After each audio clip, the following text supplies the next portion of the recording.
Welcome back to Money Talks. We are back here with Mike Lomas.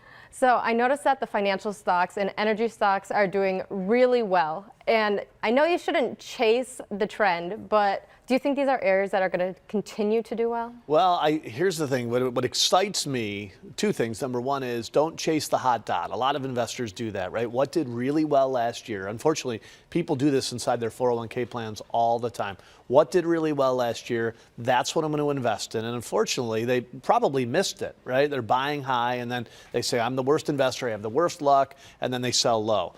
So don't do that. Set up a well-diversified plan and make sure you're making subtle changes along the way. I will say there's something that really does excite me, though, and the fact that financial stocks are doing well. Most long-term bull markets start with the financial sector doing well. And I've said it on this show, said it on our radio show on News Radio 930 WBN quite a bit. You need the banking sector to free up. You need lending to free up. Over the last few years, the government now is deciding who gets the mortgages, and there's like a 75 million page application to get a mortgage, and the bankers can't think anymore. What I like is the banks, the financials are doing well, which tells me that Wall Street is starting to say, hey, maybe we can actually right-size some of the regulations there. Maybe we can go back to letting the banks think, and if they can lend money out a little bit more freely. I'm not saying to give a mortgage to anybody. The old school days, you had good credit, you put money down, all good stuff, right? I mean, you just can't give mortgages out to everybody. But at the end of the day, if you have somebody with good credit and a good credit score and they've got good cash flow and they've got money to put down, give them a mortgage. Don't make life so difficult. And I think by seeing the financial stocks start to move here, that gets me excited to say, hey, look, the market, and Wall Street usually gets it, right?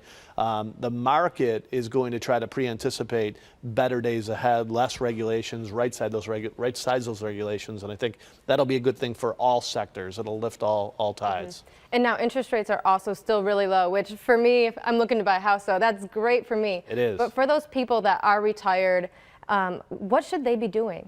Well, it's a catch-22, right? Low interest rates are really good, right? You're young, buy a house, go take advantage of it.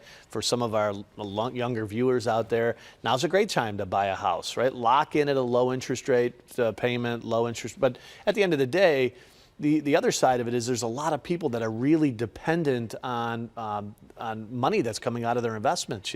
When I started in the financial industry 20-something years ago, before all my gray hair. Yeah, dating yourself. No, just kidding. We could have a client who had $1 million in a savings account. They were earning 5%. That's $50,000 a year. Now, sometimes people have $1 million in a savings account, and they'd be lucky to make 0.1%, 0.5%. And so you start. That's real money. That's real money that's not going back into the economy. So, certainly we all want to see interest rates go back to some kind of a normal market environment.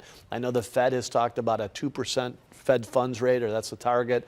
I think you'll continue to see rates go up. The only way rates are going to go up, though, is if the Trump administration does everything they started to talk about, which is lower taxes, less regulations, get the economy moving again, so that way the Fed can increase interest rates, and some of these people on fixed incomes can go back to earning a little bit better rate of return. Right. And so now if I'm not earning that rate of return right now, if I'm retired, what are things I can do with my account? Yeah, well, first of all, the rates have moved up a little bit. So if you're a fixed income investor, I wouldn't be afraid to start to shop rates.